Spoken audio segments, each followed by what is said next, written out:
Happy New Year, everyone! It is officially 2025, and this video, even though I said might be not till the 2nd, this video might actually get out on New Year's Day, which also happens to be my birthday. So yeah, I'm officially ancient now. I was old, and now I'm ancient, you know.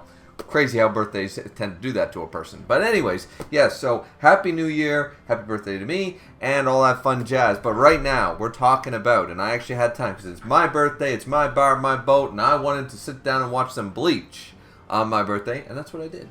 That is what I did. Episode 40, the final episode that came out on the 28th of December. I finally got a chance to watch it here over the holidays, and... okay, volume 72. So we are cooking. We are about 3/4 done with this volume, just so we're clear. We're about 3/4 done with this volume. So that basically means we've got not even an episode's worth of content probably left in this volume. And then for season 4, this is all there is. This is all that's left. 73 and 74. Yeah, see, here's the deal, is that most seasons have covered about 6 volumes, give or take, you know, roughly anywhere from 60 to 70 chapters. There's only, I believe, like 20-something, 29 chapters remaining in total. So, with that being said, we're cooking. We're cooking well, because this episode opened up fantastically, and there were some cool things, of course, as I was talking about last time, about the whole Ryukin and Ishin, you know, showing up and stuff, and having these minor scenes to build up to this case. And they do arrive like they do in the manga, with the old Sun Key, blah blah blah, that Soken had stolen years prior, and all that fun jazz. Now, so that's all fine and dandy. Now we have set up the precedent that Ishin and Ryukin are now officially here and stuff like that. That is very cool as well, because, as I said, I want to see them in action. I really, really do. Ishin is probably, just based on his performance against Aizen alone, Ishin, and it's just the Shiba clan. The Shiba clan, once again, no different than Byakuya and all them, they are still, just because they were kicked out does not mean they are not a noble family. Noble families produce very powerful, high-level Ryatsu, borderline, basically they're captains in the making. They just have to ask for it at that point, you know? Ishin is definitely one of the more closer to the top tiers of captain-level Soul Reapers, and I just want to see him at play. And finally, and of course, Uryu's dad is probably every bit as strong as Uryu. We know that he was kicking his ass up, down, left, right, and center to restore his powers and stuff like that, so I'm assuming that Ryukin, who is just an older, wiser, trained Quincy, you know. So I just want to see them kick some ass. In the same sense that we get an added scene in this. So, sort of want to go through this. I have the description this time pulled up of the episode. The episode descriptions have already dropped on the wiki. So I'm going to just make sure that I don't miss anything here, because there were a few things and I want to make sure I talk about everything. So the Hashwall stuff doesn't interest me as much, you know what I mean? Because that's all... well, I shouldn't say it doesn't interest me, but that all is covered in Volume 72. It basically happens the same way. Hashwolf is right now awake. He's got the Almighty because Yuha is asleep. And he's just basically, finally, he has the opportunity, while Yuha sleeps, to have the authority, I guess, to confront Uryu. And that's what he does. Of course, we know that from the previous episode, and now, boom, now he's got to fight Ichigo and stuff like that. And they scuffle for a little bit, and it is pretty cool, like, the way they handle it. Couple more added scenes than the manga gave us, like, action-wise. But then after that, it's pretty much Uryu saying, look, take this, go back to the world of the living, and finally he's like, what are you trying to tell me? What are you trying to tell me? And Uryu's just like, well, Hashwolf is already against me. So he basically spills the beans and says, I'm the only one who can do it. Now, why is that? Why does he think this? And I still say we're going to need a scene of this, because we get to see the situation, like Uryu, how he was recruited in the rain and stuff like that. We're getting some added stuff here, and this part is kind of cool. We get showcasing how the Ashwallen took place. We have him reading the book. We have all these things, and what I just like about that sort of idea is that it shows off the complexity of Uryu's situation. I'm curious if the book eventually revealed because he said Yuha is not a savior, as Soken's book said, Yuha is not our savior. He steals our powers for his own selfish desires, blah, blah, blah, and he kills us in the process, and that's how Uryu's mother died, that's how Masaki died, and, multiple people, and it's just like, okay, what, and Uryu actually fell ill during the Ash Wallen, so something was sort of a Rangiku Aizen situation, something was taken from him, so everyone started to, the Ash Wallen is just the ultimate betray your allies, move, and then you expect loyalty out of them. So what I really just enjoyed about the added bonuses to this journal he keeps reading under the bridge, Soken's journal and stuff, I like to think that the still silver is brought up there, and none of that, the paper and stuff, none of that's brought up, the Ryatsu paper, none of that shit is brought up this time, once again, just like episode 39, so I'm thinking that the still silver thing was brought up. However, if that was the case, Uryu mentions here, and it's not fully explained, but I think Kubo's cooking, I'm going to wait for season 4, we'll see what he means. Uryu is under the impression that, he's like, you saw what can be done, blah, blah, blah. Is he aware? He couldn't have been aware before he had joined and drank Yuha's blood, because he was not granted a script until he joined.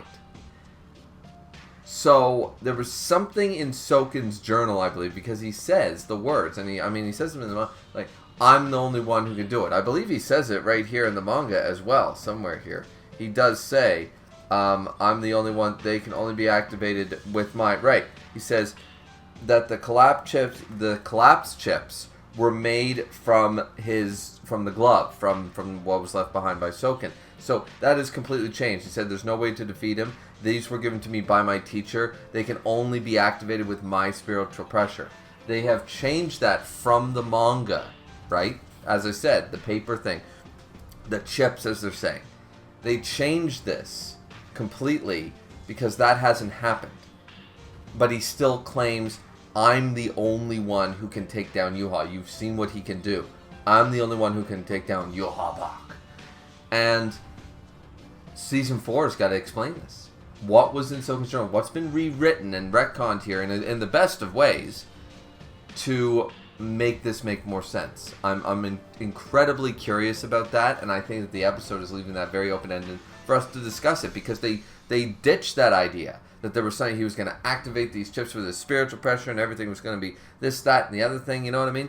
So I'm curious on where Kubo is sort of leading us this time, you know what I mean? Now, during this whole thing, the Fullbringers end up, or some of the Fullbringers, like Ryuka and Yukio, they're still in their little box thing in his game world and stuff, and they end up in front of the Shiba estate.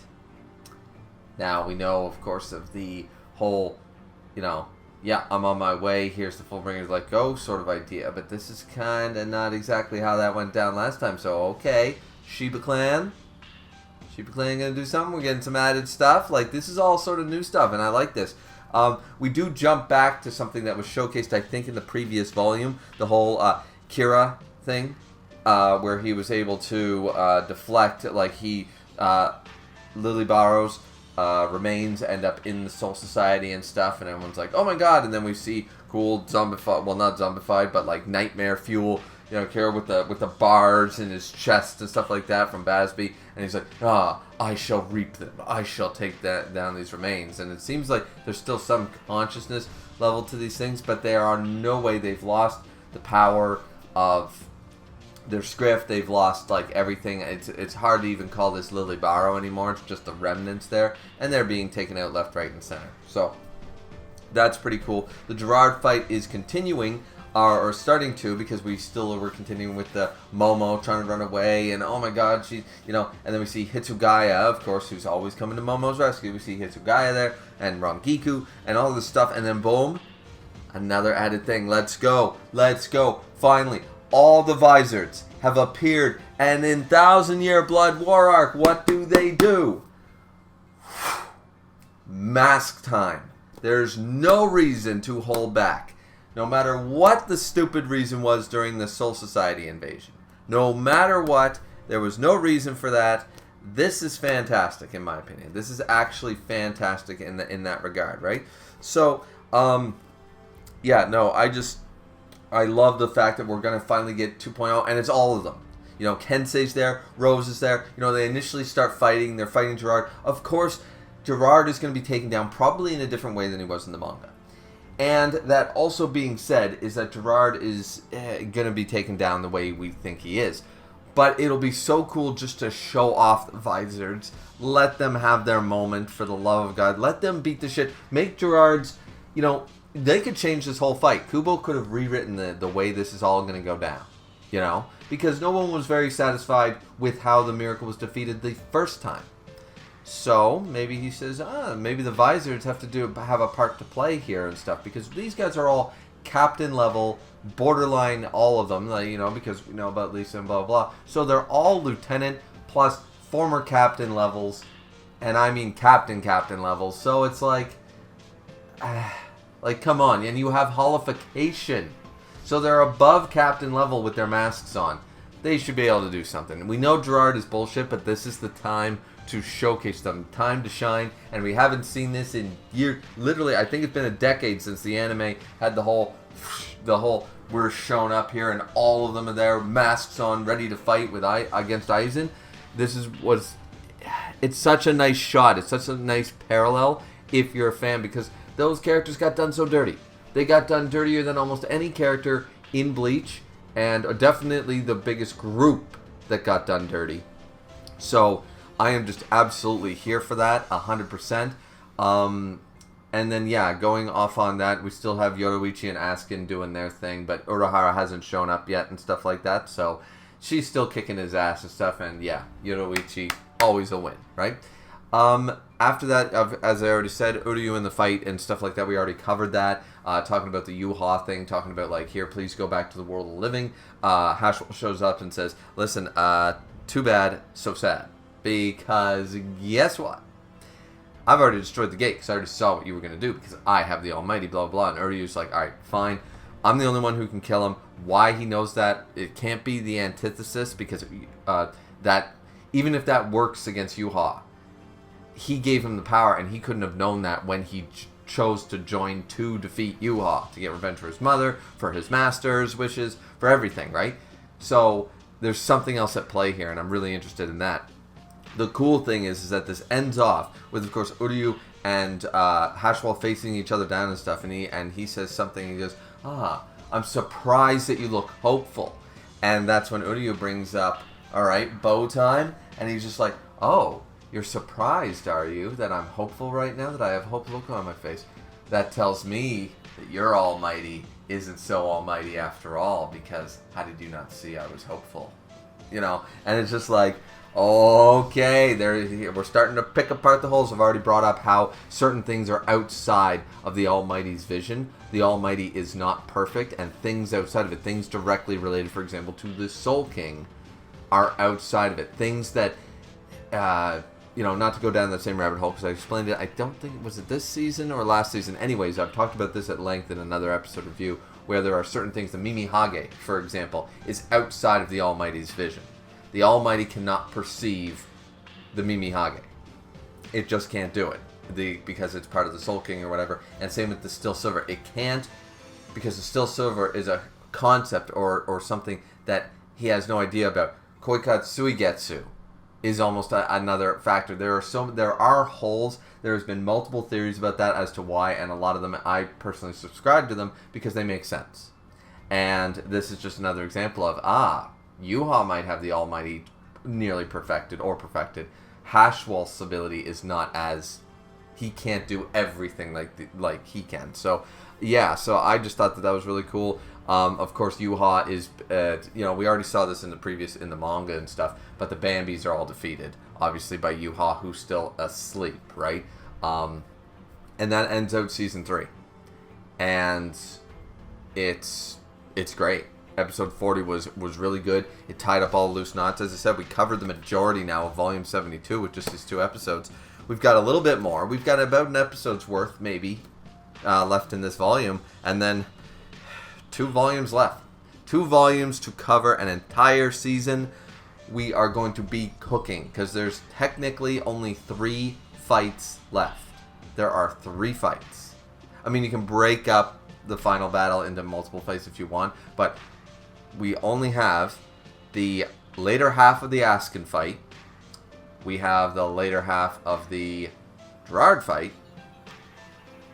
Technically, okay, we have 4 fights. We have Uryu versus Hashwalt right now. And then we have, let's go fight the main bad. You know, like that. So, yes, could they cook with the animation and stuff? Of course they will, and I definitely expect them to. But nonetheless, there is so much original content that is coming our way. I am just so excited about that. And that's not a shocker for anyone. Everyone's been saying the same thing. Reddit, Discord, doesn't matter. But I'm just thrilled. I'm just absolutely thrilled as a Bleach fan. I'm thrilled as an anime and manga fan that this is getting the respect it obviously deserved. Apparently 9.4 on IMDb and all this stuff. Like, it's one of the highest rated animes per season of all time and stuff like that. It's one of the highest rated TV shows, streaming shows, whatever. It's just getting all the love that it absolutely deserved back when this was coming out week to week. Alright? So I was always a fan. I've been a fan for decades now at this point. And yeah, and it's just so nice to see. It's nice to see that this series is getting its proper due. And once again, I could keep ranting and raving all about how much I love Bleach and stuff like that. But I'm just going to say, first video of 2025, and at least it's certainly not a downer video, you know. It's pumped. It's episode 40 was great. My last words. There's a few changes, some hype changes, new original stuff. We're cooking. Kubo in this animation department is cooking like nobody's business. And go figure, just with the live action One Piece, love it or hate it, but go figure, maybe this has not been a big shocker, but maybe, just maybe, lo and behold, that if we do this project, and maybe, we get the guy who made it involved, maybe it'll turn out kind of good. Maybe it'll even turn out great. Who would have thought of something so crazy that maybe we ask the creator, you know, what to change? Maybe we get the creator's influence and opinion. Who would have thought of something so left field? I mean, that's some 4D chess moving, right? But lo and behold, One Piece live action is successful. Oda is very heavily involved. This Bleach anime revival, Kubo has been directly involved. The ball is in every studio's court. It wasn't rocket science, is all I'm trying to say. 2 of the most successful current running properties in the anime manga community, and lo and behold, they did the same thing. And lo and behold, it worked both times. It just, like, how did they make so many live action things and not consult the original? How many times did they make an anime or a filler or a live action adaptation and they all suck? And the whole idea is anime can't be put live action. Yes, it can. Anime can't be, you can't make certain things good. Yes, you can. If you just listen to the guy who actually made it popular and people loved in the first place, let him make the decisions. Let him approve of any changes, which is the big thing. And then give it to a company that knows how to animate. It's just a license to print money at this point. So I am just absolutely thrilled. Season 4, Core 4, is going to be incredible. I don't know when it's coming out. I'm hoping by the end of this year, 2025. You know, we got 365 days to go. So let's see. But anyways, 2024 was obviously not my year. 2025, will it be better or worse? Hard to say at this point. Really, I don't know, but I hope that you guys, if you didn't have a great 2024, I hope you have that positive energy, those positive vibes going into a brand new year. I hope that you're able to do that. I'm not at the place that I can do that yet, you know, can't just, oh, the light at the end of the tunnel sort of mentality. I can't do that for myself yet, but I hope that you guys can at the very least, and that's all I can ask of any of you. So thank you guys so much for watching. I hope you had a great New Year's, no matter how you chose to spend New Year's Eve or New Year's Day today. You know, however you chose to spend this holidays and the start of the new year and the ringing in of the new year. However you chose to spend it, I just hope it was a great time. That's all I can say. So as we always end out, like, comment, and subscribe for the first video 2025 on the channel. Going to be trying to make a lot more content this year. No promises, of course. I get busy. I get overwhelmed so much because this is not my job. This is a passion. I don't get paid for this. So it's just something like that. But I hope to be able to bring you different content, new content, and you know, looking in here to the start of 2025. So if I can get everything else sort of in order in real life, then hopefully I'll be able to do a lot more stuff, especially streaming. I haven't been doing it much streaming in the last half of the year, so looking forward to doing more streaming, hopefully. So, but yeah, episode 40 of Bleach, incredible. Hope you guys enjoyed. Hope you loved the episode. Hope you liked the video, and we'll see you guys back here next time. Have a good one. See ya.